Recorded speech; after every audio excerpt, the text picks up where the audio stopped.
Today on New England Living, we're whining and dining our way through some of the best food and drink experiences around New England. From a family-owned specialty foods kitchen in York, Maine, serving up one of New England's most iconic brands, to a family-run custom kitchen and cabinet facility in Bellingham, Massachusetts. Plus, get an inside look at one of New England's most exclusive wine tasting clubs.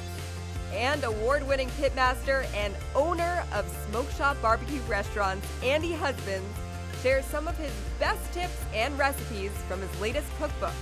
It all starts right now on New England Living. New England has a style all its own. The people, the history, the culture. Join us as we discover the faces and places, the design and destinations, everyone and everything that makes New England extraordinary. This is getting a little spicy. Love the place you call home with New England Living. From a local farmers market in New Hampshire to stores worldwide, we're in York, Maine at the global headquarters of Stonewall Kitchen.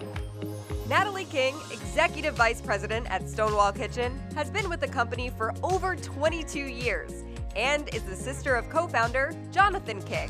The company was originally founded right over the bridge in New Hampshire at the farmers market. We located here really early on, and we were in two small grocery stores down the road, and we got help from the state of Maine to stay in Maine and here in York. This is our largest store. It is our highest visited store, and it means the world to the brand for all these people to come in and get the full experience. And it's a destination here in Maine. We love it here. It's home. With over 500,000 visitors a year, Stonewall Kitchen headquarters is not only one of Maine's most popular tourist spots, they also produce up to 75,000 jars of product daily, including some of their original classics. Even though we now manufacture them in the factory, it's the same recipe just scaled up. We still continue to use pure cane sugar, we don't use corn syrup, and we buy the best quality fruit we can get our hands on. Although we have grown dramatically, the quality of what is in the jar is as good as it was at the farmer's market. And in case you can't quite choose what to get while you're here, sampling is always encouraged. Every day we open hundreds of jars, and if we don't open it, a guest will. They'll just take it and we'll find a rogue jar on the counter and they just open it because that's what they do, and that's okay.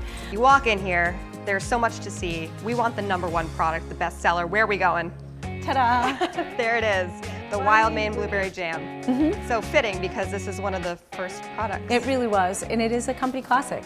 In addition to their corporate headquarters and company store here in York, the Stonewall Kitchen campus also has an on-site factory and boasts a world-class cafe and cooking school. We have, breakfast and lunch served every day. Some of the items use our products, which is kind of nice. The guests get to experience it, and lots of times, people just hang and linger. They drink wine in the summertime. If you come here in the summertime, there's beautiful gardens, cornhole toss competitions, which, by the way, the employees, you have to fight sometimes because we do have an internal cornhole tournament every single year.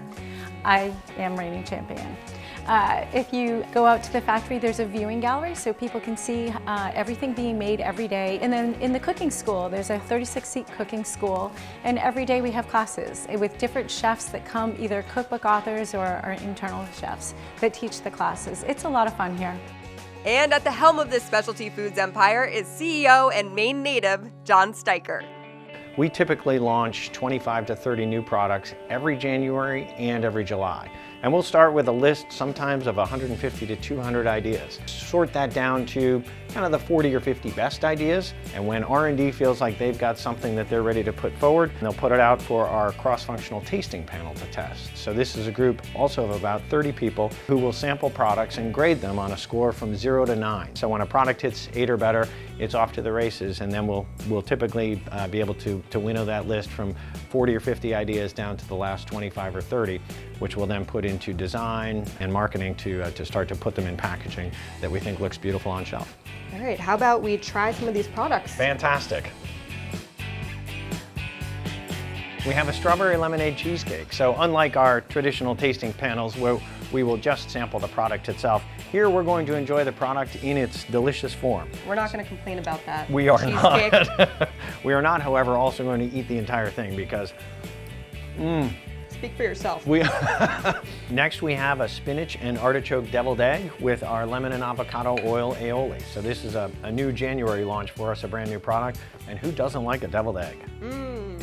Oh, that is tasty. What's great is on your website you have all the ingredients that we can find in here, but you also have recipes, so we can try to make this at home. Hundreds of recipes, and we're soliciting and taking new ones. If someone has a great recipe, we'd love to have them send it in. We'll find a way to get it up on our website. Okay, we'll try to make something as good as that tastes. No promises. True enough. And moving on, this is what I've been eyeing this entire time. So what do we have here? You and me both. We're on to our sea salt and espresso martini mixer. This is absolutely delicious. I think we're gonna whip one up right now.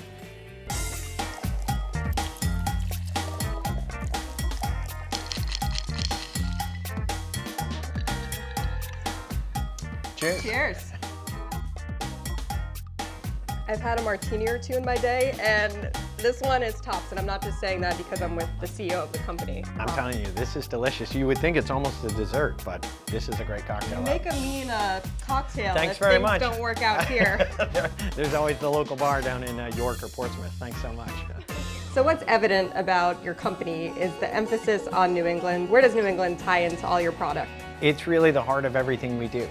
We're a Maine-based company. We've been here since 1991. We really think that we're a taste of New England for the rest of the country and the rest of the world. Coming up next, from fine food to fine wine, we're heading to downtown Boston to bring you a first-hand look at an exclusive wine club focused on elevating the region's reputation in the wine world. New England is not necessarily the first place you think of when you think of the wine industry, but one group is trying to change that.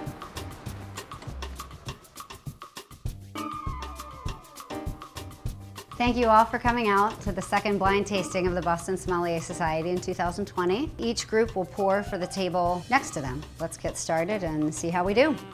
Molly Stapleton works in the industry and is the director of new membership for the Boston Sommelier Society. The Boston Sommelier Society is a group of mainly professionals, some avid enthusiasts of wine, that get together once every week and taste wine and try to improve ourselves professionally and personally through wine tasting. We do it because we're passionate about wine, but we also do it because we want to learn more and we want to improve our skills in the workplace. It puts a bit more of a spotlight on the wine scene here, which is very exciting. And a lot of times, because it's in the shadow of New York City, people don't pay as much attention. We want to keep growing and building on that. We taste 3 whites blind and 3 reds blind.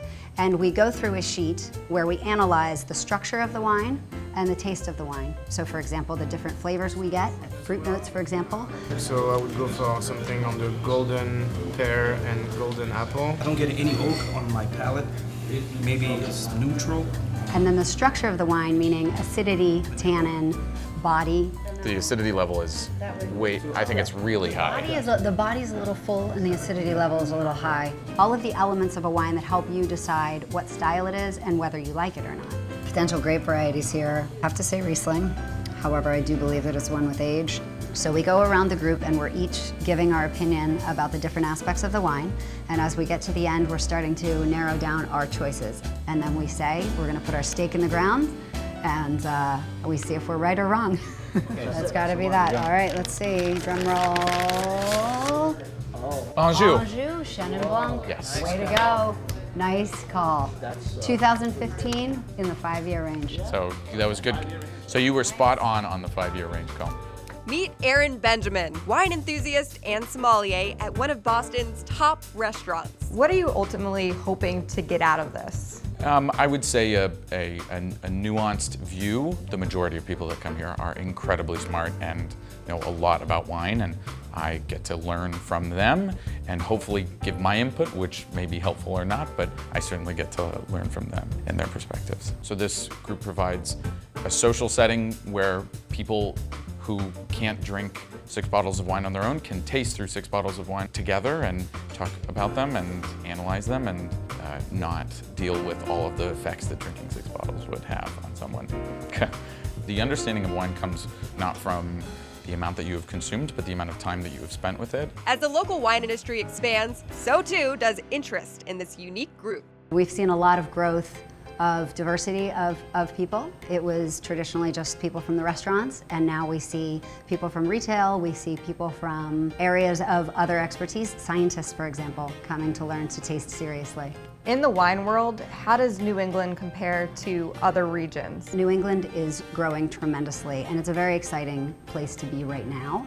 It used to have a reputation for being a bit more conservative, I think, but that's changing a lot. So, what is the biggest misconception when it comes to wine?